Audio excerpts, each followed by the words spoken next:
پروردگار عالم نے ہمیں اور آپ کو رمضان کی 3 اشرا عطا فرمایا، جس کے تعلق سے ہمارے اور آپ کے کریم آقا ارشاد فرماتے ہیں اس کا پہلا اشرا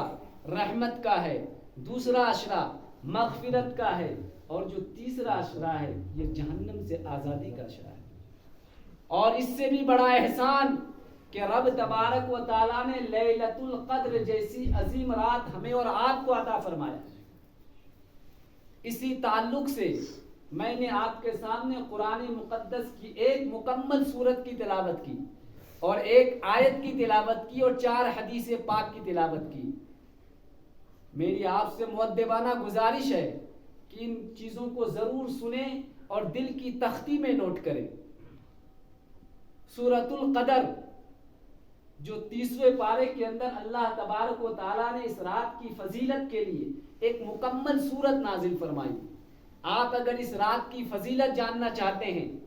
تو یوں سمجھ لے کہ قرآن مقدس میں نماز کے بارے میں آیا ہے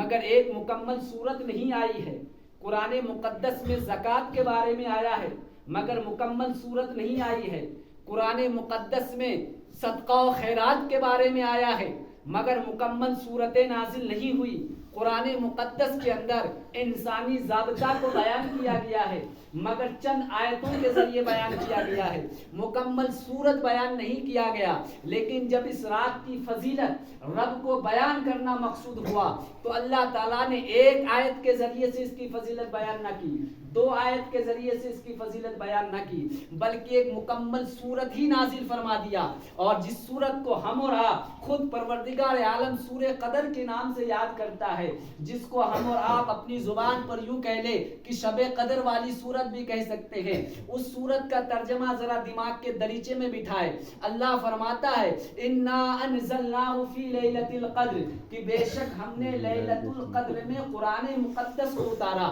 اب لیلۃ القدر میں جب قرآن مقدس کو اتار ہی دیا تو یہی آیت پوری فضیلت ہمیں سمجھا دیا، کیونکہ قرآن کے اندر انسان کے جینے کا سلیقہ بیان کیا گیا ہے، قرآن کے اندر انسان کے ضابطے حیات کو بیان کیا گیا ہے، قرآن کے اندر اللہ تبارک و تعالیٰ نے بیویوں کے حقوق کو بیان کیا ہے، قرآن کے اندر اللہ تبارک و تعالیٰ نے نماز پڑھنے کے طریقے کو بیان کیا ہے، قرآن کے اندر میرے اور آپ کے رب نے انسان زندگی کیسے جیے اس کو بیان کیا ہے، قرآن کے اندر میرے پروردگار عالم نے ہمارے اور آپ کے لیے اسلامی سہولیات بیان کیا ہے، ہمارے لیے آسائش کی چیزیں بیان فرمایا ہے، اپنی توحید بیان فرمایا ہے، اپنی مصطفیٰ کی تعریف بیان فرمایا ہے۔ المختصر قرآن کے اندر اللہ تبارک و تعالیٰ نے کائنات کے ذرے ذرے کو بیان کیا ہے۔ اگر یہ لیلۃ القدر نہ آتی تو نہ ہمیں جینے کا سلیقہ ملتا،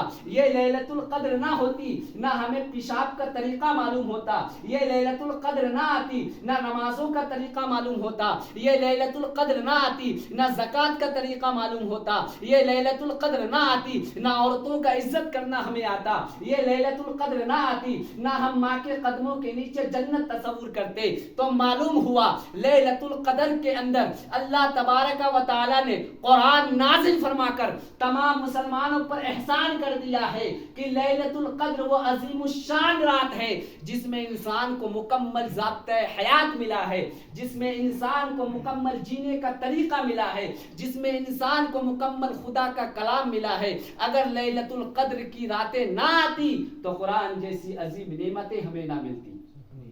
دوسری آیت وما ادراکا ما لیلۃ القدر، اگر تم جان لیتے کہ لیلۃ القدر کیا ہے، اگر ہم جان لیتے کہ لیلۃ القدر کیا ہے، لیکن افسوس کہ مسلمان لیلۃ القدر اس رات کی عظمت، اس رات کی بزرگی، اس رات کی فضیلت نہیں سمجھتے۔ جس رات میں قرآن جیسی عظیم کتاب نازل ہوا اس رات کی فضیلت مسلمان نہیں سمجھتے، بلکہ مسلمانوں کا حال تو یہ ہے شب قدر کی رات ہے، تراویح کی نماز ہو رہی ہے، کوئی 8 رکعت پڑھ کر مسجد کا دروازہ دیکھ رہا ہے، کوئی 12 رکعت دیکھ کر مسجد کا دروازہ دیکھ رہا ہے۔ یقین جانے، آپ یاد رکھنا، مسجد کے اندر قرآن مقدس کو ختم تراویح کی شکل میں سننا سنت سنت موقدہ علل کفایہ ہے، جس کا مطلب یہ ہوتا ہے کہ مسجدوں کے اندر ایک ختم کلام اللہ تراویح کی شکل میں سننا ہر مسلمان پر ضروری ہے۔ اگر کوئی نہیں سنتا ہے تو سب کے سب گنہگار ہے، اگر ایک آدمی بھی سن لیتا ہے گاؤں کے سب بری ذمہ ہے۔ مگر ہمارا حال یہ ہے کہ ہم 10 سورت پڑھنے کے بعد بھی گنہگار ہو رہے ہیں، تراویح ادا کرنے کے بعد بھی گنہگار ہو رہے ہیں۔ لیکن کچھ لوگوں کا حال تو یہ ہے 10 سورت ہی نہیں 5 ہی سورت میں بھاگ جاتے ہیں۔ کچھ لوگوں کا حال یہ ہے 10 سورتیں کہاں سے پڑھیں گے، 20 رکعت کہاں سے پڑھیں گے، 8 ہی میں بھاگ جاتے ہیں۔ یقین جاننا اس مبارک رات میں اس منبر رسول پر بیٹھ کر یہ کہہ رہا ہوں، جس نے 8 رکعت تراویح پڑھی حقیقت میں اس نے تراویح نہیں پڑھی ہے، جس نے 12 رکعت کر کے گھروں کا رخ کیا ہے اس نے تراویح کی نماز ادا تو نہیں کی ہے۔ البتہ اتنا کہہ سکتے ہیں اس نے اپنا شوق پورا کیا ہے، اتنا کہہ سکتے ہیں اپنی مرضی کے مطابق زندگی گزارا ہے۔ کامیاب انسان وہی ہوتا ہے جو رب کی مرضی کے مطابق زندگی گزارے، کامیاب شخص وہی ہوتا ہے جو رب کی مرضی کے مطابق اپنا